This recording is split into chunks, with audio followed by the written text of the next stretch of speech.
आपका अपना YouTube channel संत कबीर भजन प्रभुपुर के माध्यम से आप इस वीडियो को देख रहे हैं।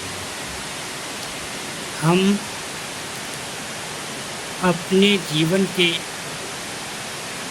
उस गंतव्य को कैसे प्राप्त करें।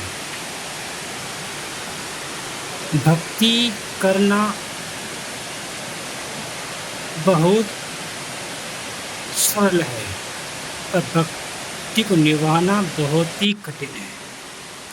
हम व्रत उपवास तो रख लेते हैं, उस दिन क्या करते हैं, भोजन नहीं करेंगे तो क्या करते हैं, फलों का सेवन करते हैं, मिठाई का सेवन करते हैं, दूध का सेवन करते हैं। कि उपवास नहीं। उपवास क्या है? जब तक हम उस चीज़ को नहीं समझेंगे तब तक आपकी समझ में नहीं आ सकता। भगवान को जानने में और भगवान को मानने में दोनों में काफ़ी भिन्नता है। और हम लोग जानते हैं जहर खाने से मृत्यु हो सकती है, फिर भी हम उस जहर को खाएं तो हम चतुर कहलाएंगे या मूर्ख कहलाएंगे, पर हम समझ नहीं पाते। समझने का लक्ष्य हम कैसे जान सकते हैं, कैसे हम उस लक्ष्य को प्राप्त कर सकते हैं। हम लोग सत्संग के माध्यम से हम उस लक्ष्य को, उस गंतव्य को प्राप्त कर सकते हैं। हमारी मंजिल कहीं हमसे दूर नहीं है, पर हमको ढूंढना नहीं आता। जिस दिन हम मंजिल को ढूंढना सीख जाएंगे तो आपको उस गंतव्य तक पहुंचने में बहुत ही सरलता होगी। हमारे परम पूज्य संत श्री अभय साहब जी बहुत ही विद्वान संत हैं। पीएचडी करने के बाद में कोई संत होना कोई मामूली बात नहीं।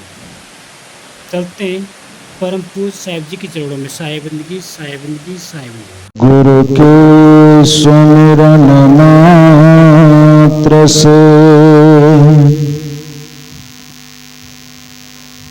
नासत विघ्न अनंत ताते सर्वारंभ में ध्यावत है सब संत। गुरु है बड़ा गोविंद से मन में देख विचार। हरि सिर जय तो बार बार, गुरु सिर जय तो पार। गुरु सिर जय तो पार।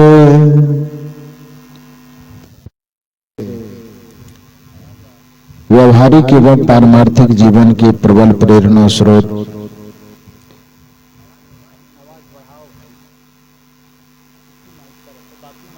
परमाराध्य परम पूज्य सदगुरुदेव जी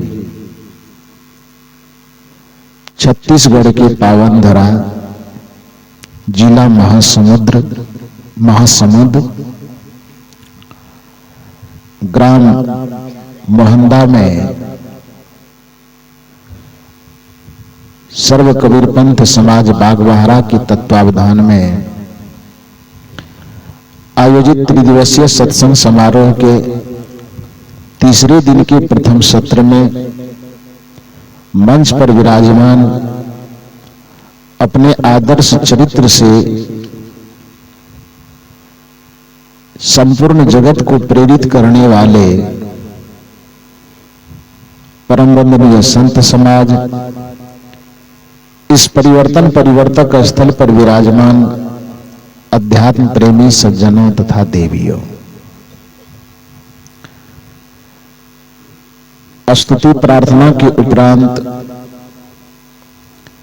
कुछ भजन और विचार के माध्यम से अभी आप लोग आप्लावित हो रहे थे।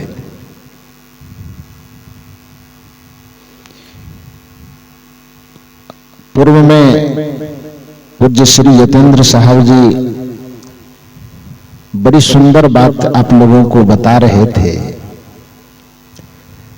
उसमें एक भाव उनका स्पष्ट हुआ कि कोई मंत्र जप लेना सत्संग नहीं है,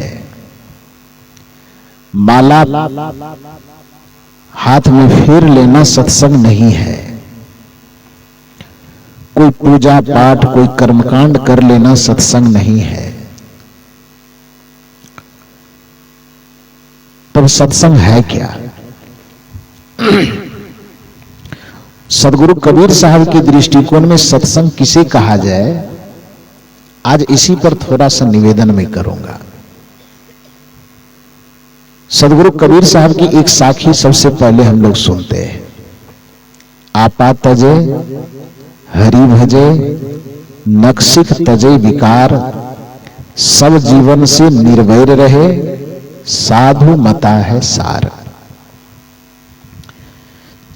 ये किसी एक व्यक्ति के लिए, एक पंथ के लिए, एक मजहब के लिए सत्संग का सारांश नहीं बताया गया, बल्कि इस धरती के जितने मनुष्य हैं जो भी भक्ति के मार्ग में, सत्य के मार्ग में, शांति के मार्ग में यात्रा कर रहे हैं, चाहे वह किसी मत का हो, किसी पंथ का हो, किसी संप्रदाय का हो, किसी वर्ग का हो, किसी वर्ण का हो, किसी भी देश काल और परिस्थिति में रहने वाला व्यक्ति, शांति के पथ में जो भी यात्रा कर रहा है, साधना के पथ में, भक्ति के पथ में, धर्म के पथ में जो भी यात्रा कर रहा है, उन सब के लिए सत्संग का मार्ग, भक्ति का मार्ग यही है।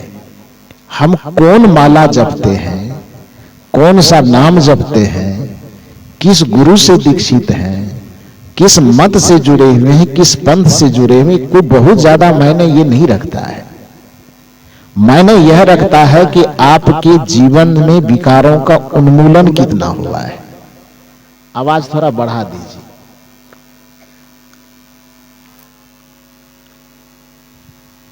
हेलो, बोलिए सदगुरुदेव की। आपके जीवन में विकारों का परिष्कार कितना हुआ है? क्योंकि एक शब्द में, एक वाक्य में यदि हम सत्संग की परिभाषा दें तो अपने जीवन का परिशोधन करना ही सत्संग है। इस कपड़े में दाग लग गया है तो इसको धोने के अलावा इसको साफ करने का और क्या उपाय हो सकता है? अभी कपड़ा गंदा हो गया है, कपड़े की गंदगी को हम साबुन और सर्फ लगा करके साफ न करें, अब बाकी इस कपड़े के सामने बैठ करके हम कोई मंत्र जपें, कपड़ा कैसे साफ होगा? साबुन सर्फ का प्रयोग करके इस कपड़े को रगड़े नहीं, धोए नहीं, साफ करें नहीं, कोई हरि कीर्तन करना शुरू कर दे, कोई कथा करना शुरू कर दे, यज्ञ करना शुरू कर दे, हवन करना शुरू कर दे, इससे कपड़े को साफ होने का क्या संबंध है? कपड़ा साफ करने का सीधा सा फॉर्मूला है कि इस पे साबुन सर्फ लगा करके भाई निचोड़ो मरोड़ो, ये साफ हो जाएगा।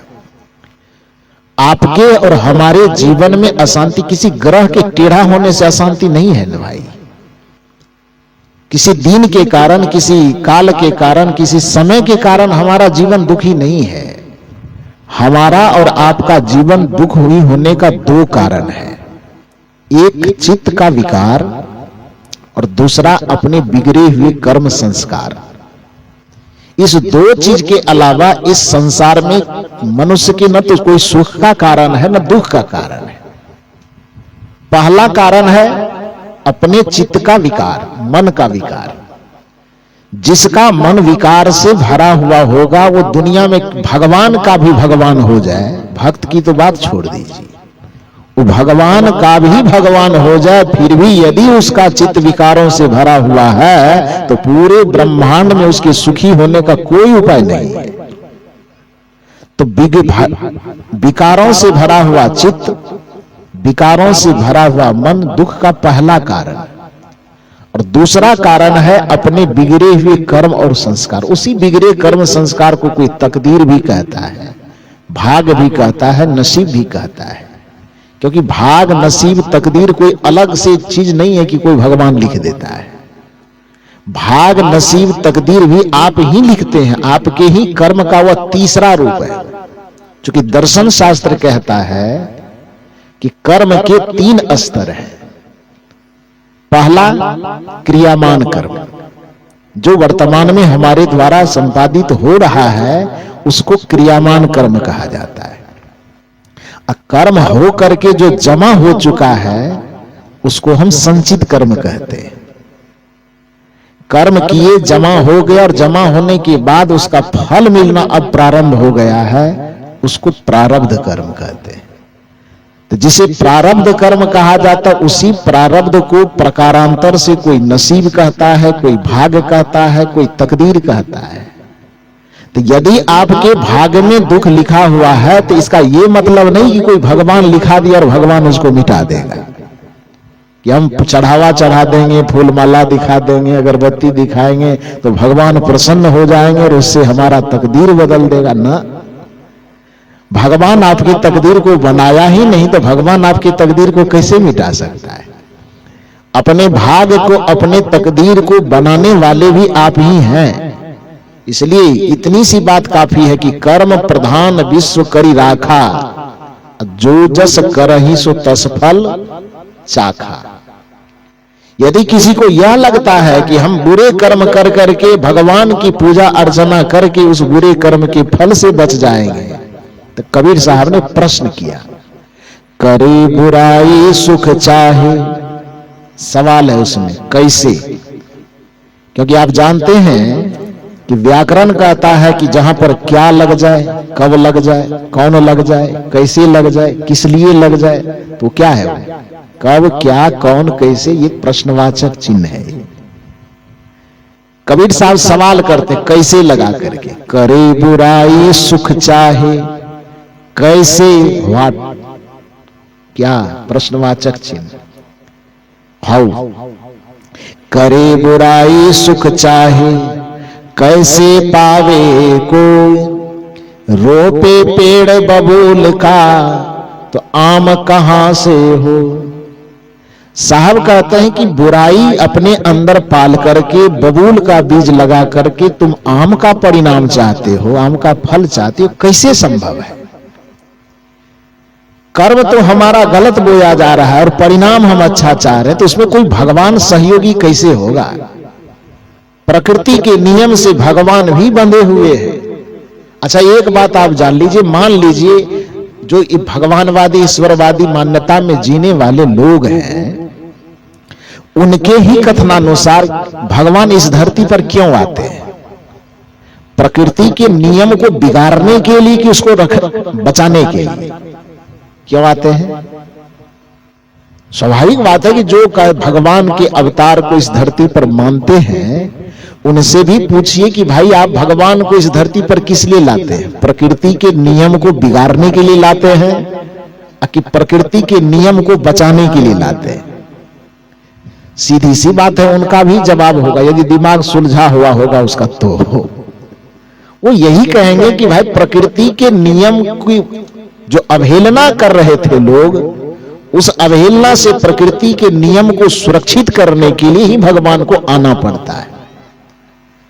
तो जब प्रकृति के नियम को बचाने के लिए उनको आना पड़ा, तो गलती करने पर फल अच्छा मिले, ये प्रकृति के नियम के अनुकूल है कि विरुद्ध हो जाएगा? यदि किसी भगवान को हमने लड्डू चढ़ा दिया, सोना चांदी चढ़ा दिया और कुछ चढ़ा दिया, और उसके बदले में हमारे गलत कर्म को भगवान अच्छे कर्म में बदल देता है, तो फिर वह भगवान एक घुसखोर पदाधिकारी से ज्यादा बड़ा कैसे हो जाएगा? है? जो भ्रष्ट पदाधिकारी है, भ्रष्टाचार में लिप्त है, कि आपके कागज दाएं बाएं हो भी तो थोड़ा 50,000 दे देने से, टेबल के नीचे दे देने से सब कागज सही हो जाता है, और यदि यही काम भगवान का रह गया है कि आपके अंदर में विकार है, पाप है, बुराई है, गलत आचरण है, गलत विचार है, गलत व्यवहार है, अब भगवान को 5 केजी लड्डू चढ़ा दिए, ज्यादा बड़ा पाप है तो 5 केजी सोना चढ़ा दिए, और भगवान खुश होकर के हमारे बिगड़े हुए कर्म के परिणाम को ठीक कर दिया, तो एक भ्रष्ट पदाधिकारी में और भगवान में फिर अंतर क्या रह जाएगा? रहेगा?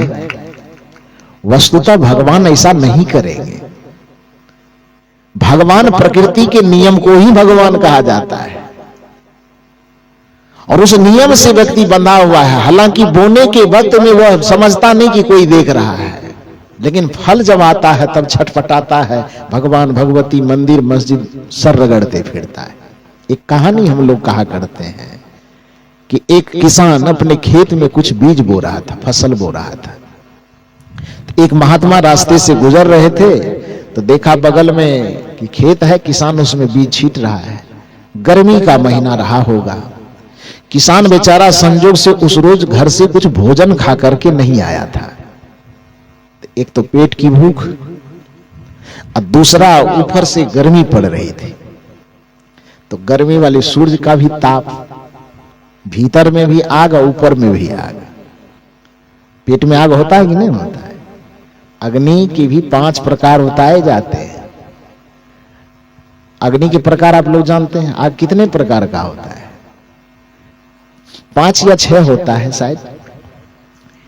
पेट की अग्नि को जठराग्नि बोला जाता है, समुद्र के अग्नि को बरवाग्नि बोला जाता है, जंगल के अग्नि को दावाग्नि बोला जाता है।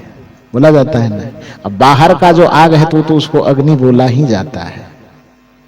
शरीर में भी आग है, जो ताप है शरीर का, उसको भी कोई अग्नि बोला जाता है। तो 5-6 प्रकार का शायद बताया जाता है।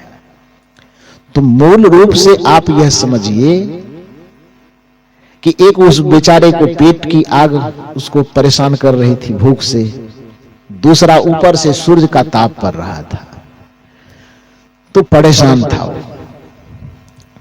और बगल से जो महात्मा जी गुजर रहे थे, देखा कि किसान छींट रहा है, तो महात्मा जी अचानक पूछ बैठे किसान से कि क्या बो रहे हैं?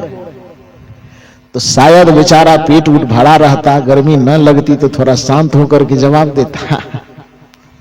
क्योंकि किसान जो होते हैं वो सरल सहज होते ही हैं, तो महात्मा का बात सुन करके वो सहजता से जवाब दे सकते थे। लेकिन शायद एक तो घर का कोई टेंशन होगा, भूख भी होगी और ऊपर से गर्मी से माथा भी गर्म होगा, तो उसमें जवाब थोड़ा कड़क हो गया। उसने महात्मा से कहा तो कोई काम धाम नहीं मिलता है, क्या बोले नहीं बोले, जाइए आप रास्ते से। महात्मा जी फिर मुस्कुराते हुए बोले कि क्या बोल रहे हैं, थोड़ा बता दीजिए।